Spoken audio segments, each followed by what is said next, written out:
नाजरीन, आप देखेंगे किस तरीके से असरा आती है सुल्तान के पास और कहती है कि तुम्हारा दिया हुआ डायमंड का ब्रेसलेट मुझसे खो गया है। उस पे सुल्तान कहता है कि तुम कैसी गैर जिम्मेदार लड़की हो, तुम ऐसे कैसे कर सकती हो, जाओ और जाकर ढूंढो वो ब्रेसलेट, तुम वो ब्रेसलेट नहीं खो सकती।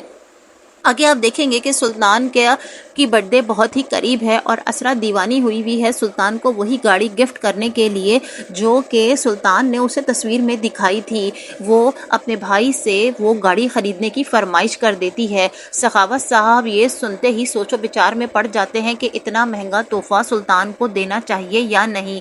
लेकिन सखावत साहब की वालदा कहती हैं कि तुम ये जो असरा के कहने पर चल रहे हो मुझे बिल्कुल भी समझ में नहीं आ रहा।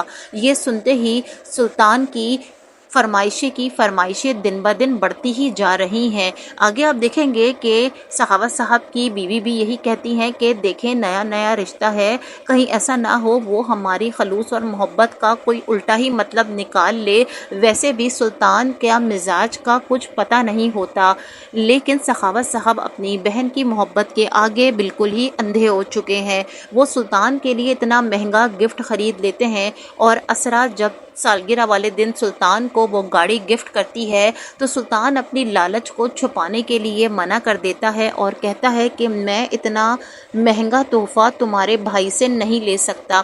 ये सुनते ही असरा का दिल टूट जाता है, लेकिन असल में तो वो गाड़ी सुल्तान को हर हालत में चाहिए। वो पहले नखरे दिखाता है और फिर सखावत साहब के इसरार करने पर उनसे वो गाड़ी ले लेता है। आगे आप देखेंगे कि सुल्तान का असली चेहरा बहुत जल्द बेनकाब होने वाला है। वो तरह तरह से असरा और उसके भाई को लूट रहा है, लेकिन उसकी ये लालच पर मबनी फितरत बहुत जल्द असरा और सखावत के सामने आ जाएगी। किस किस तरीके से सुल्तान इन दोनों को लूटेगा, जानने के लिए मेरे चैनल को सब्सक्राइब कीजिए, मेरी वीडियो को लाइक कीजिए।